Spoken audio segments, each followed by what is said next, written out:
یا رب العالمین، ہم تیرے شکر گزار ہیں کہ تو نے ہمیں اپنی نعمتوں سے نوازا۔ اے الہ العالمین، ہم تیرے شکر گزار ہیں کہ ہم نے اپنے اس بچے کے قرض سے سودوش فرمایا۔ یا رب العالمین، یہ بچہ ذرا شکر گزار ہے کہ اس کو شادی کی نعمت سے سرفراز فرمایا۔ یا الہ العالمین، اپنا فضل و کرم فرما،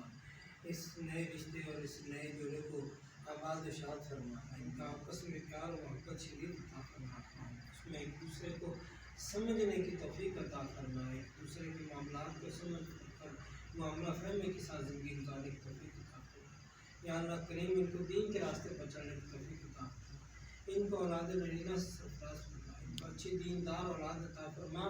جو کہ دین کے لیے خدمتگار ہو، جو والدین کے فرما بردار ہو، جو حق کے راستے پر چلنے والے لوگ ہوں۔ یا رب العالمین، اپنا خصوصی فضل و کرم فرما، انصرنا فإن خير الناصرين وكن لنا خير الغافرين، صلی اللہ تعالیٰ علیہ وسلم سیدنا محمد